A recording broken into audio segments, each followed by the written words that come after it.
On a déjà parlé à plusieurs reprises de cette épreuve de notes administratives, du concours interne des IRA et du troisième concours des IRA également. Alors aujourd'hui, on va regarder ce que ça a donné au concours interne de février 2019, avec une épreuve de notes, donc une épreuve de notes en 4 heures, mais qui comporte également une question. Donc on va dire une épreuve de notes plutôt en 3 heures si on veut être raisonnable et garder assez de temps pour traiter la question. Cette épreuve, elle a porté sur le thème de l'apprentissage. Alors c'est un thème d'actualité, pas très technique, donc relativement abordable. 6 documents, 20 pages, donc en 3 heures. Mais en fait, le sujet était plus compliqué que ce que pouvait laisser penser l'intitulé.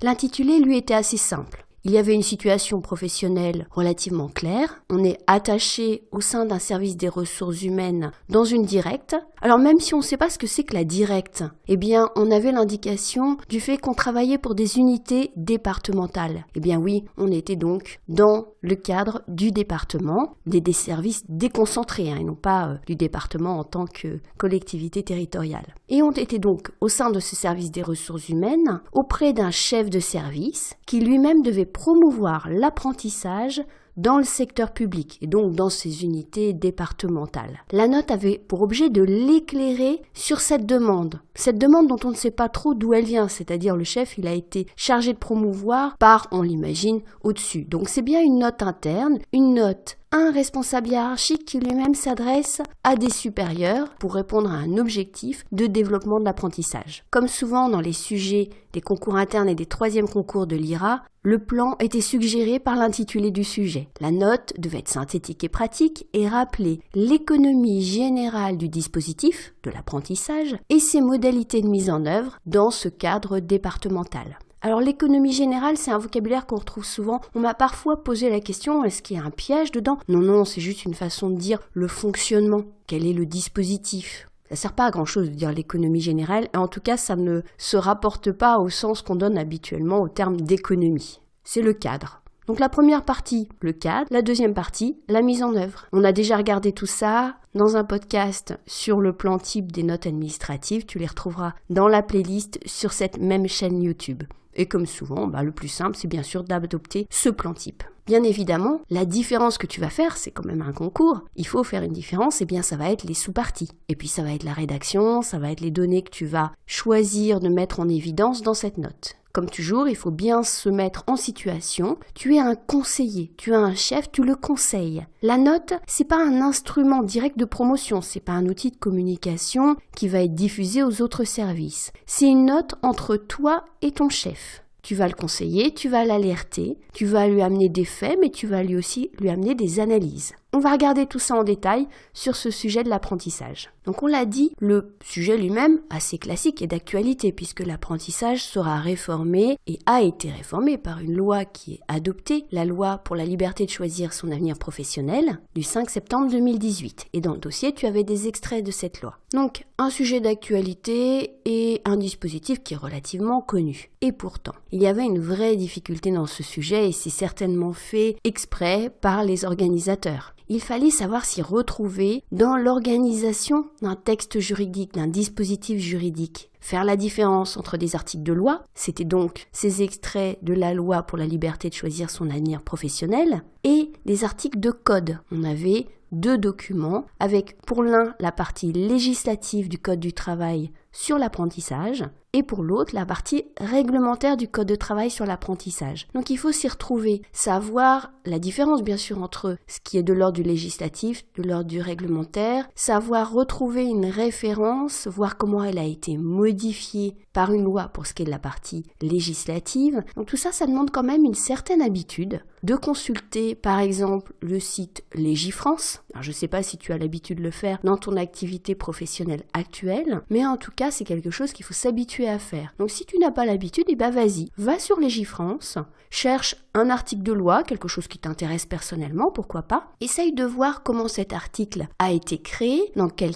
code il a été intégré, est-ce qu'il a été modifié par des lois ultérieures. Tout ça, c'est vraiment une pratique, il faut vraiment toucher la matière en fait pour comprendre comment ça marche. Donc pour préparer l'épreuve d'octobre, eh bien je t'incite fortement à passer du temps sur Légifrance, voir d'ailleurs si tu as un code ou si tu peux aller en bibliothèque, voir sur papier ce que ça donne, va avoir un code et regarde comment ça marche. Alors le dossier, il était particulièrement piégeux de ce côté-là, parce que la loi modifie le code du travail, très bien, sauf que les extraits de code de travail que l'on t'a donné sont antérieurs à la modification, et ce n'est pas du tout indiqué. On pouvait le retrouver très simplement en voyant que l'âge limite de l'apprentissage dans les extraits du code, c'était 25 ans révolus, alors qu'avec la réforme, et c'est un point majeur d'ailleurs de cette réforme, ça sera donc 30 ans, c'est-à-dire 29 ans révolus. Donc c'est un peu un labyrinthe quand même. Alors quand tu as un dossier avec des textes juridiques, ils sont généralement présentés dans l'ordre de la hiérarchie des normes, c'est-à-dire d'abord la loi, puis les aspects réglementaires, décrets, arrêtés ou parties réglementaires des codes, puis la circulaire, qui elle-même n'a pas de valeur juridique à vrai dire. Elle n'est là que pour donner des consignes, et avant de donner des consignes, elle va expliquer le cadre. Donc quand tu as un dossier de ce type-là, la première chose à faire, c'est de regarder la circulaire. Ne pas commencer par lire les textes juridiques. En général, je te dis, lis le dossier dans l'ordre des documents tel qu'il t'est présenté. Eh bien, là, c'est l'exception. Commence par regarder la circulaire. La circulaire, elle présente les principales modifications apportées par la réforme. Elle précise même la date d'entrée en vigueur de la réforme, 1er janvier 2020 pour la plupart des dispositions. Ça va t'aider à t'y retrouver dans le temps. Et c'est mon deuxième conseil, il faut te faire une ligne chronologique. Situer les textes, les réformes, voire ce qui est au-delà du juridique, sur une ligne de temps. Ici, on a un dispositif de l'apprentissage dont on apprend dans le dossier, je crois, de mémoire qu'il a été mis en œuvre dans la fonction publique en 92. Bon, voilà, on va commencer la ligne de temps en 92. Tu as un dispositif qui est donc vécu avec une volonté forte affirmée en particulier depuis 2017 de développer cet apprentissage, des résultats pas tellement convaincants à vrai dire, tout ça tu le mets sur ta ligne de temps. Et puis la réforme de 2018, donc septembre 2018, avec mise en œuvre 2020. Et puis tu situes également ta situation professionnelle. On te demande de développer l'apprentissage, on demande en tout cas à ton chef de promouvoir le développement de l'apprentissage. Là, tu te situes au moment du concours. Donc au moment du concours, on était donc en février 2019, la réforme, elle n'était pas entrée en vigueur, puisqu'on a dit c'est 1er janvier 2020. Tout ça, tu le mets sur ta ligne de temps, ça va t'aider dans ta note à être particulièrement précis sur ce que tu conseilles, sur ce que tu mets en évidence, est-ce que ça fait partie du passé, du présent, du futur. Maintenant, je vais revenir sur le plan puisqu'on a dit la principale difficulté, c'est les sous-parties. Donc, on a vu deux grandes parties. La première partie sur l'économie générale du dispositif. La deuxième partie qui, comme souvent, resserre sur le contexte opérationnel et précis de la fonction publique. C'est dans le contexte dans lequel se trouve ton supérieur, il va falloir que tu lui donnes des arguments et que tu l'alertes sur un certain nombre de points qui vont l'aider à promouvoir l'apprentissage. Alors cette première partie, comment on peut la diviser ? Il faut faire quelque chose qui est encore relativement descriptif à ce niveau de la note. Il va falloir présenter l'apprentissage, donc présenter le fait que c'est un contrat de travail. La difficulté dans le dossier, c'est que tu n'avais pas de présentation synthétique de ce qu'est l'apprentissage. Du point de vue de l'apprenti, bien sûr une alternance avec un côté formation et un côté expérience professionnelle. Et du point de vue de l'employeur, c'est un véritable salarié. C'est donc un contrat de travail très précis, très encadré, avec des conditions d'entrée en apprentissage qui seront effectivement réformées, un temps de travail très encadré, une rémunération très encadrée, et tu avais tout un document sur la rémunération, des conditions à respecter pour enregistrer le contrat et puis pour y mettre fin. Il va falloir, dans cette note, que tu résumes ce dispositif alors même que tu n'as pas dans le dossier un document qui te permet de le faire. Donc il va falloir retrouver ces éléments dans les documents. Ces éléments, ils sont un petit peu éparpillés. Tu en as quelques-uns dans la circulaire,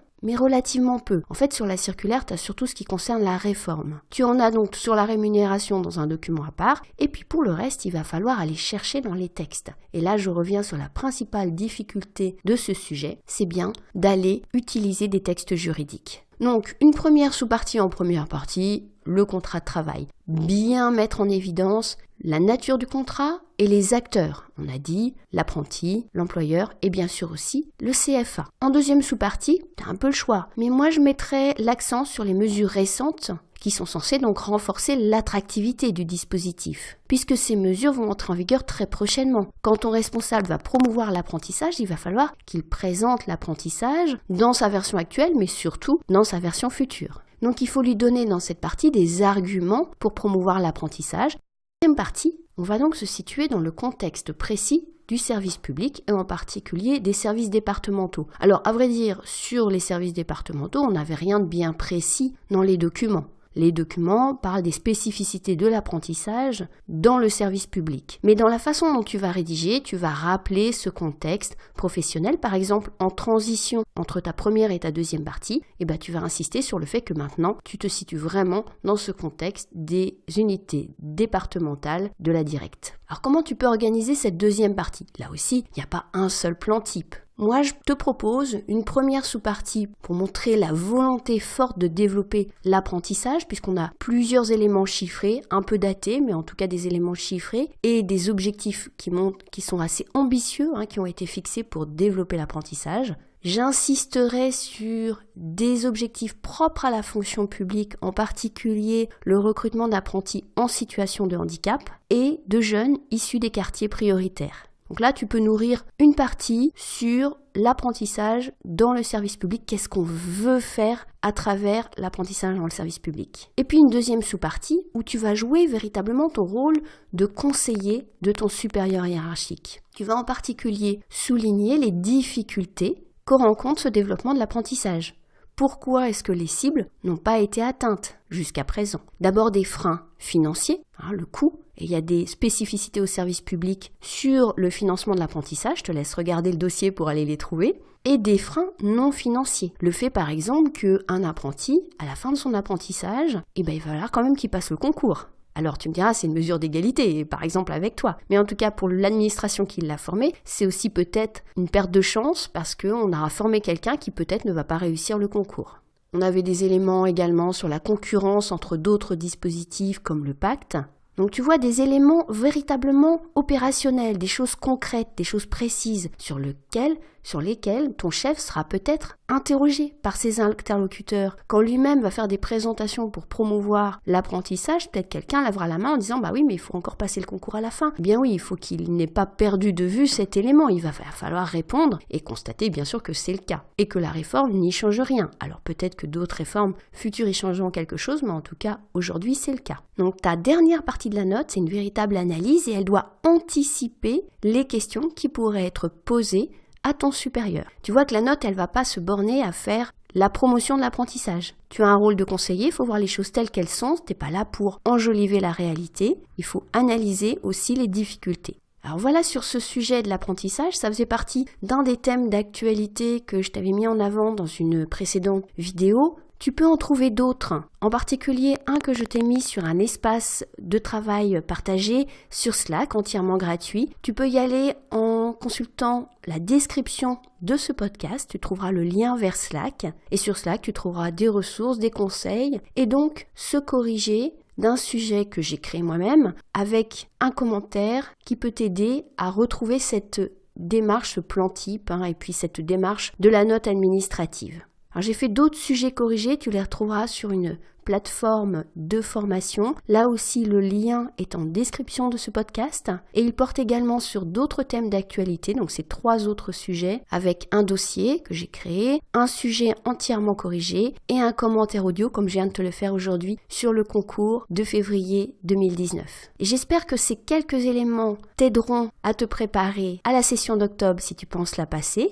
Et puis, plus généralement, à t'informer sur la nature de cette épreuve de note administrative. N'hésite pas à rejoindre cet espace sur Slack pour en savoir plus. Et bien sûr, si ce podcast t'a été utile, à le liker, à le partager, à t'abonner à la chaîne pour de prochains podcasts sur le concours des IRA et en général sur les concours de la fonction publique et l'épreuve de notes de synthèse. Tu peux également retrouver des formations sur cette épreuve à l'IPAG ou aux IPAG en général qui sont rattachées donc à des universités. Moi, je travaille à l'IPAG de Paris-Nanterre et on propose une formation qui démarre mi-mai. Donc n'hésite pas à regarder la brochure, je te la mets en description de ce podcast. Si ça t'intéresse, n'hésite pas également à me poser des questions complémentaires si tu le souhaites. Je te dis à bientôt sur Slack, à bientôt sur YouTube, et puis surtout bonne chance pour les concours que tu prépares.